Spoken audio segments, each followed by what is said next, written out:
Sebelum ibadah, kita gosok gigi dan mandi dulu ya. Lewat teman-teman, waktu ibadah kita harus memakai baju yang rapi dan sopan. Teman-teman, sebelum beribadah, kita persiapkan hati dengan berdoa. Teman-teman, kalau saat ibadah jangan main game dan main yang lain. Waktu ibadah jangan mengobrol dan menonton yang lain. Beribadah di tempat yang tenang. Teman-teman, saat beribadah tidak boleh hanya tidur-tiduran. Harus sikap yang sopan. Teman-teman, kalau sudah kemudian kita nyanyi bareng-bareng ya. Saat firman Tuhan, dengarkan dengan sungguh-sungguh ya. Teman-teman, yuk kita ikuti ibadah dari awal sampai akhir.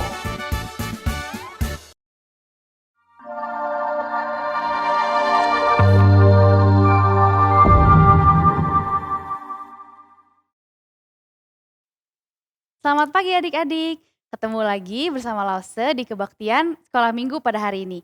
Pagi ini sebelum mulai kebaktian, mari kita berdoa dulu, mengucap syukur sama Tuhan untuk pagi yang cerah yang sudah Tuhan berikan buat kita. Mari kita berdoa.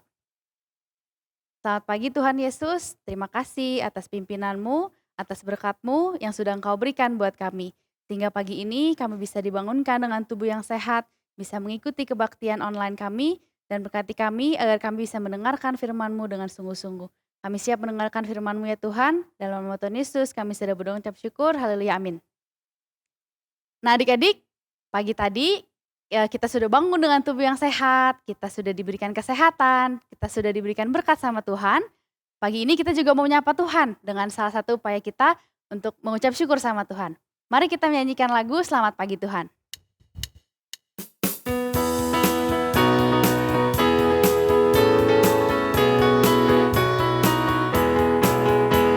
Selamat pagi Tuhan, ku ucap terima kasih.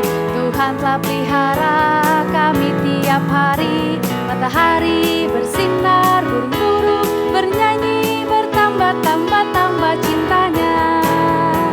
Selamat pagi Tuhan, ku ucap terima kasih. Tuhan telah pelihara kami tiap hari. Matahari bersinar, burung-burung bernyanyi, bertambah cintanya. Kita boleh nyanyi sambil bangkit berdiri ya.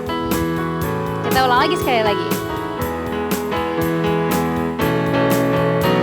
Selamat pagi Tuhan, ku ucap terima kasih. Tuhan telah pelihara kami tiap hari. Matahari bersinar, burung-burung bernyanyi, bertambah cintanya. Nah adik-adik, karena tadi kita sudah melihat matahari bersinar, kita sudah melihat burung-burung yang berkicau. Nah kita juga mau mengucap syukur sama Tuhan, kita sudah dibangunkan dengan senang hati, ya kan? Langsung juga di sini senang bisa bertemu dengan kalian meskipun masih secara online. Nah sekarang kita akan menyanyikan lagu It's Good to See You Here sambil tetap berdiri.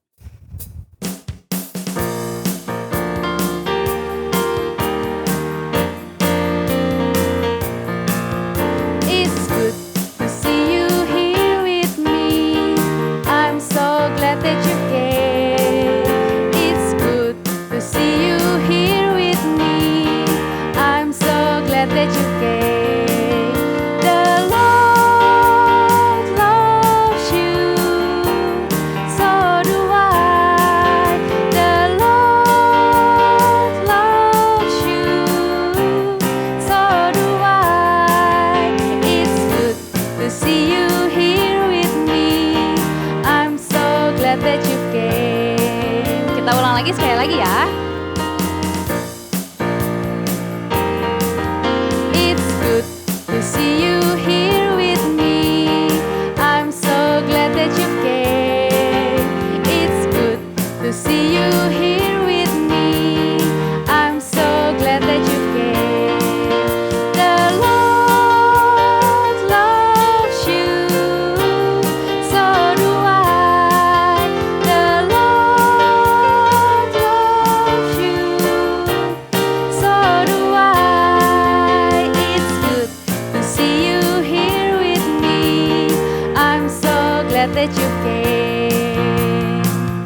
karena tadi kita udah diberikan berkat sama Tuhan, kita sudah bisa bertemu meskipun masih secara online, kita masih mau mengucapkan syukur sama Tuhan dengan cara memberikan persembahan. Nah, adik-adik boleh siapkan celengannya atau boleh minta tolong orang tua kalian untuk mentransfer melalui nomor rekening yang ada di layar kalian. Mari kita akan menyanyikan sebuah lagu, Bapa Ku Datang Padamu.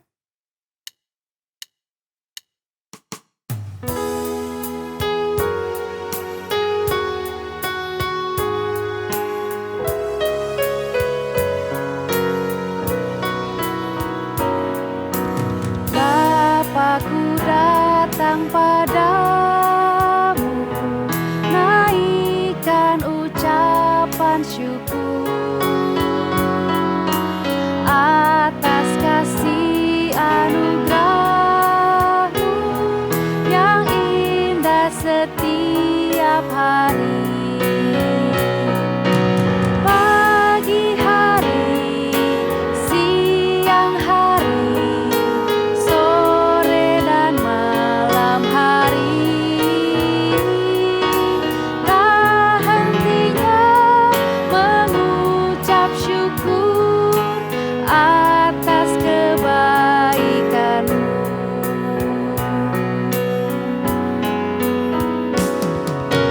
Bapa-Ku datang padamu, naikkan ucapan syukur atas kasih anugerah-Mu yang indah setiap hari.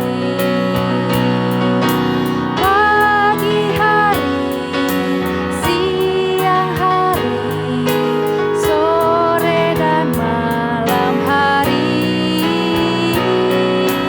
tak hentinya mengucap syukur atas kebaikan-Mu.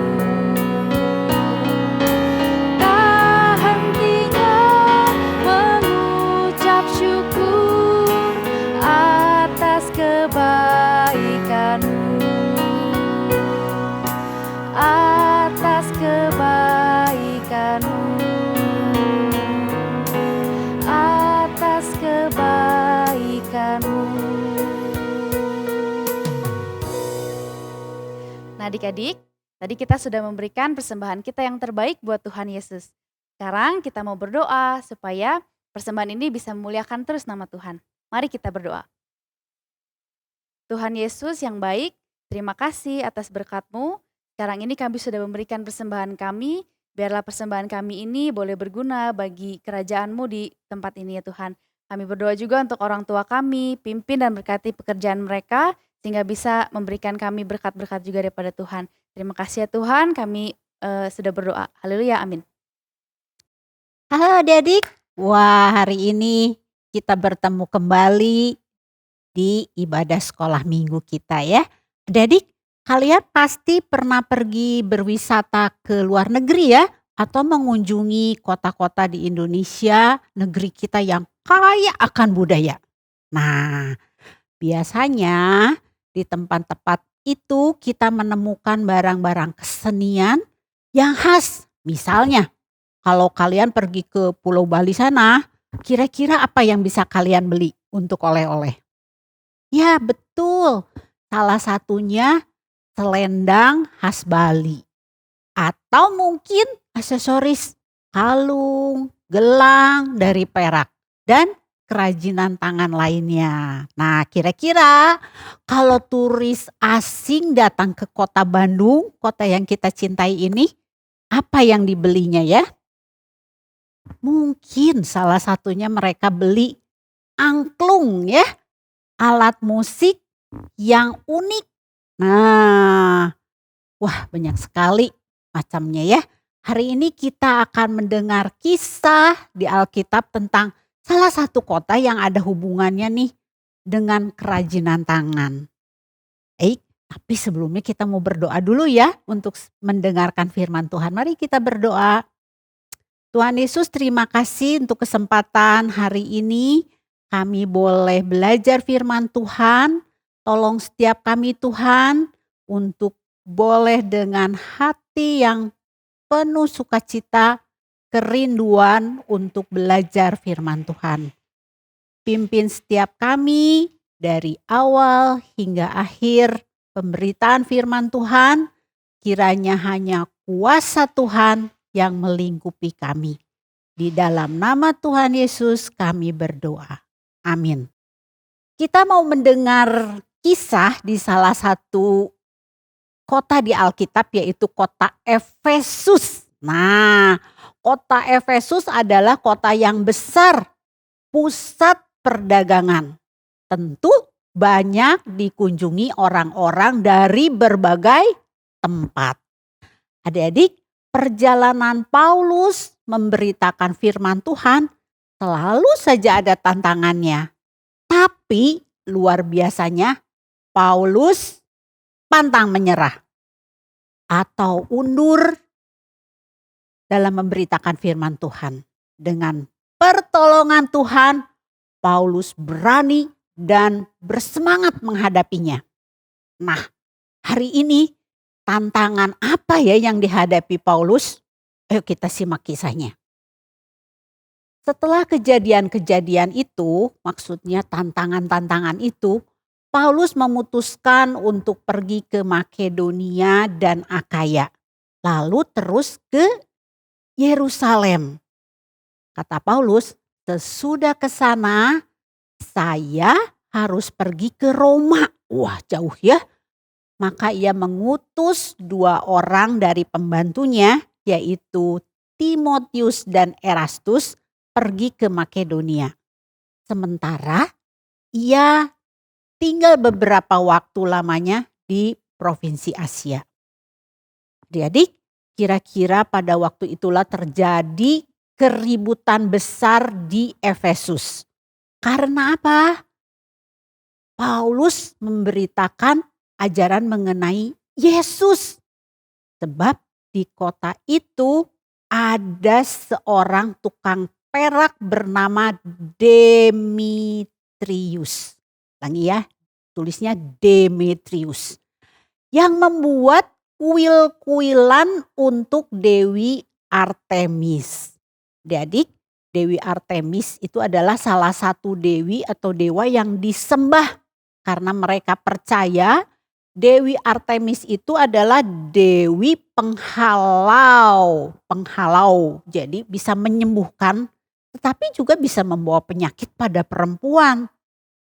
Biasanya orang-orang yang ibu-ibu yang ingin punya anak tuh ya, belum dikasih anak, menyembah Dewi Artemis.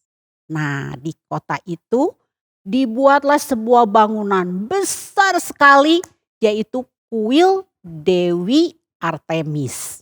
Nah, si Demetrius itu adalah seorang pengusaha yang membuat kuil-kuilan dari perak, kuil Dewi Artemis itu.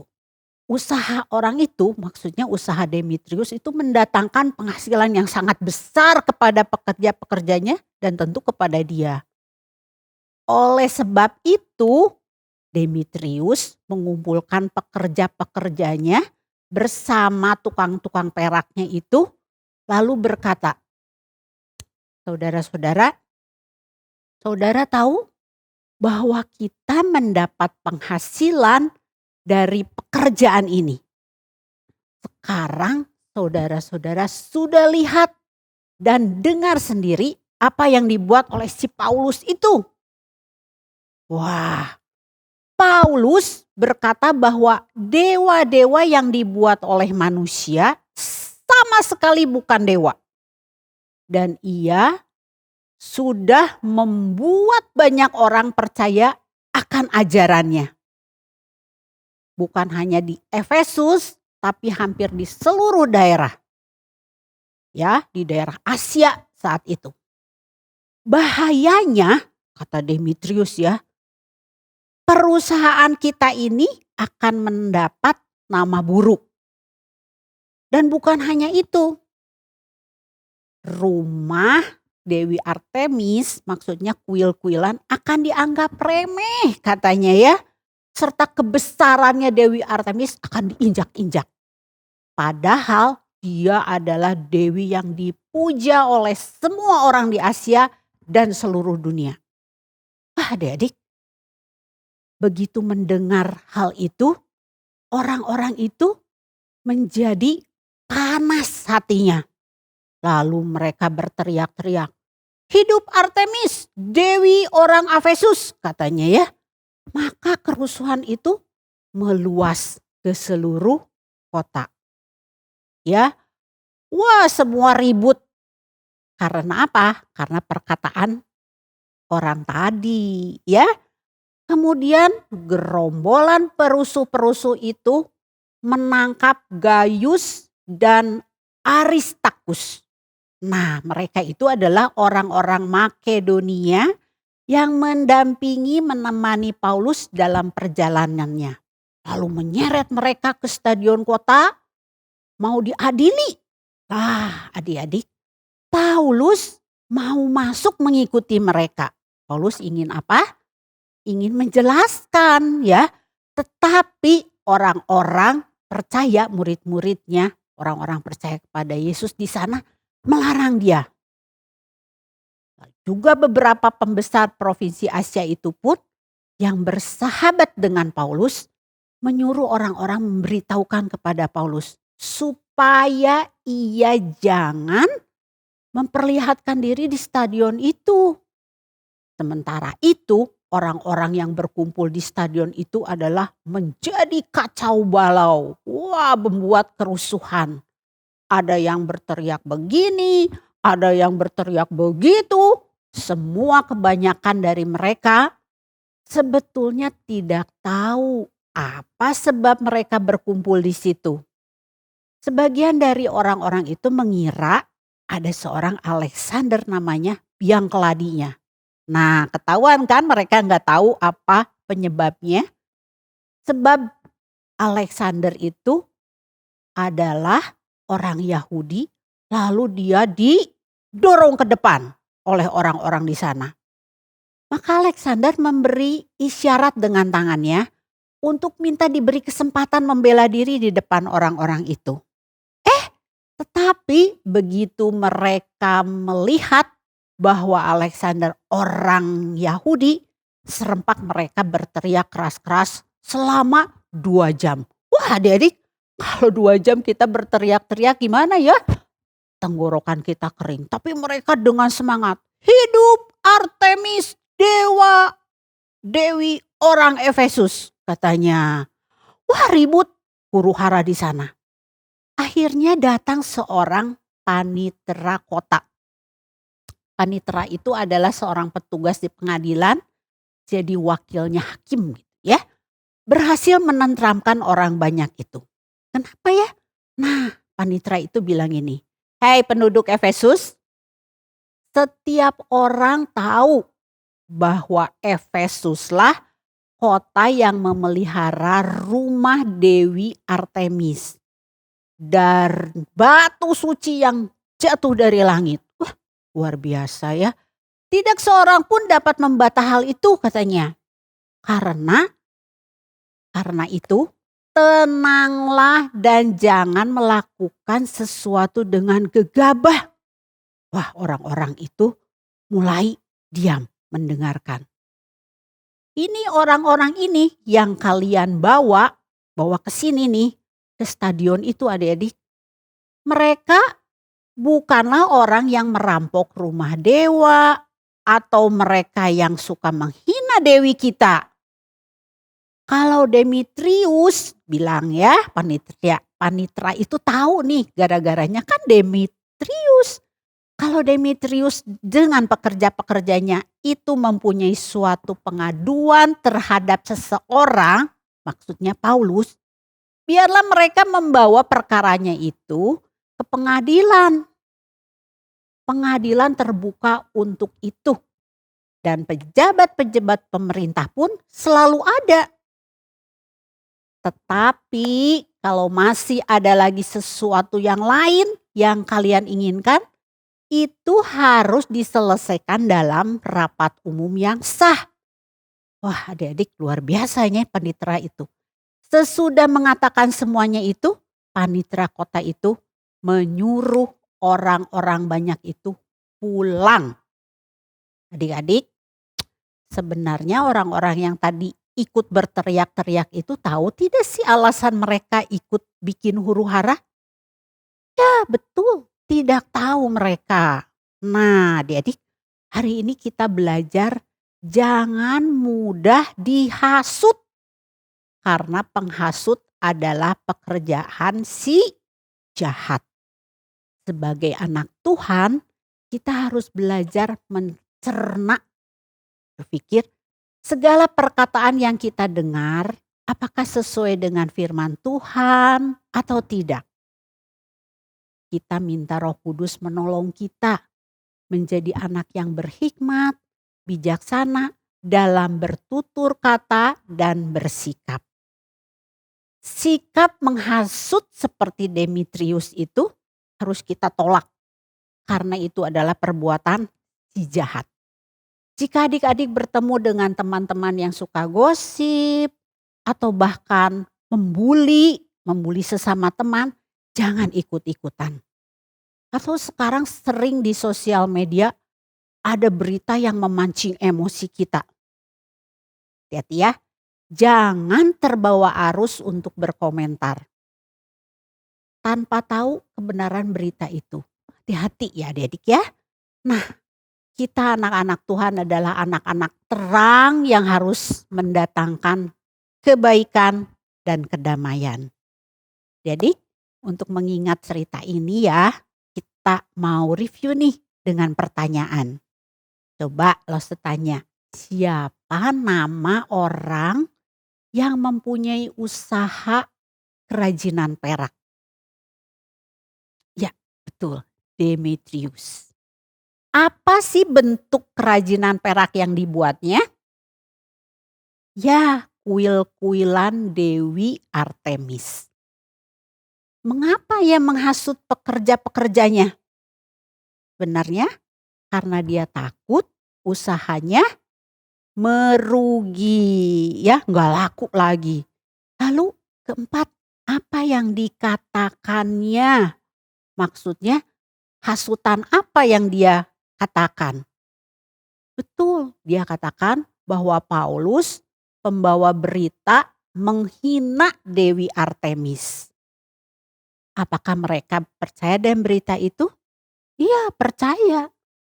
Lalu keenam, apa sebenarnya yang Paulus beritakan? Betul. Paulus mengabarkan tentang kabar keselamatan. Firman Tuhan, lalu tentang Yesus adalah juru selamat hidup manusia. Nah adik-adik, siapa yang meredakan huru-hara di Efesus? Ya betul, panitera kota. Nah 8 ya, mengapa Paulus tetap mengabarkan Injil walaupun banyak tantangan? Ya, karena Injil harus diberitakan agar banyak orang diselamatkan dan menerima Yesus sebagai juru selamat hidupnya. Adik-adik, tetap menjadi saksi Kristus melalui sikap dan perkataan. Kiranya kehadiran kita semua dapat mendatangkan kedamaian. Dimanapun kalian berada, di rumah, di sekolah, di gereja, dimanapun kita berada, menjadi cahaya yang memancarkan terang kasih Tuhan. Tidak gampang memang adik-adik, tetapi tetap berdoa, minta pertolongan Tuhan agar apapun yang kita lakukan dapat menjadi berkat. Bisa melalui prestasi belajar kalian menjadi saksi bagi Yesus Kristus, Tuhan kita yang hidup. Itu ya adik-adik. Nah kita mau tiba menghafal ayat. Ada satu ayat yang sesuai nih dengan firman Tuhan hari ini. Kolose 3 ayat 17. Dan segala sesuatu yang kamu lakukan dengan perkataan, perbuatan, lakukanlah semuanya itu dalam nama Tuhan Yesus sambil mengucap syukur oleh Dia kepada Allah Bapa kita. Ya, pas ya ayat-ayat hafalan hari ini. Lagi ya. Kolose 3 ayat 17. Dan segala sesuatu yang kamu lakukan dengan perkataan atau perbuatan, lakukanlah semuanya itu dalam nama Tuhan Yesus, sambil mengucap syukur oleh Dia kepada Allah Bapa kita. Oke, demikian firman Tuhan hari ini. Kiranya ayat hafalan juga hari ini bisa menjadi pegangan buat kalian semua. Mari kita berdoa. Tuhan Yesus, terima kasih untuk firman Tuhan pada hari ini. Tuhan, ajarkan kami boleh menjadi anak-anak Tuhan yang menjadi saksi hidup bagi kebesaran nama Tuhan, baik melalui perkataan dan perbuatan kami. Tolong kami Tuhan, agar kami boleh menjadi saksi-saksi hidup bagi kebesaran nama Tuhan. Di dalam nama Tuhan Yesus kami berdoa. Amin.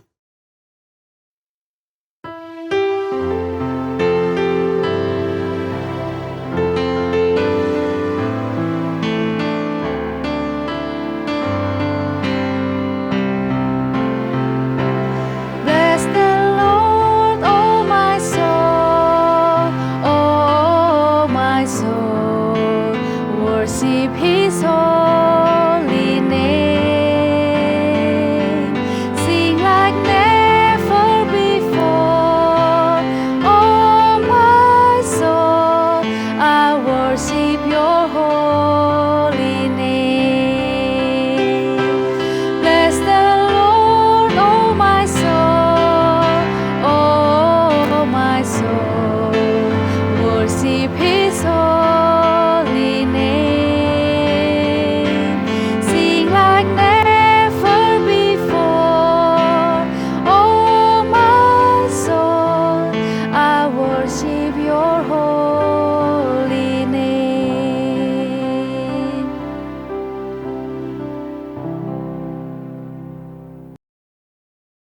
Anak-anak, mari kita tunduk kepala, kita menerima doa berkat. Kiranya kasih setia daripada Allah Bapa di sorga terus menyertai sepanjang hidup anak-anak. Kasih daripada Tuhan Yesus Kristus menyertai juga anak-anak semua. Kiranya pertolongan daripada Allah Roh Kudus menyertai sepanjang hidup anak-anak dari sekarang sampai selama-lamanya. Amin. Nah adik-adik, tadi kita sudah mendengarkan firman Tuhan. Sekarang ini kita mau belajar lagi terus untuk bisa memberitakan Injil kepada teman-teman semua dan kepada semua lingkungan yang ada di sekitar kita. Sekarang mari kita menyanyikan sebuah lagu, baca kitab suci, doa setiap hari.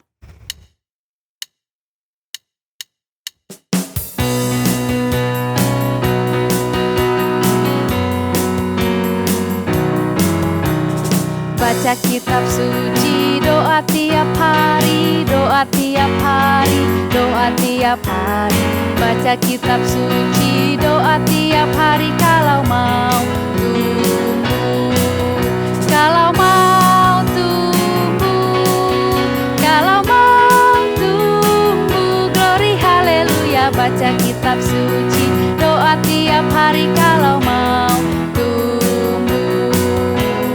Baca kitab suci, doa tiap hari, doa tiap hari, doa tiap hari.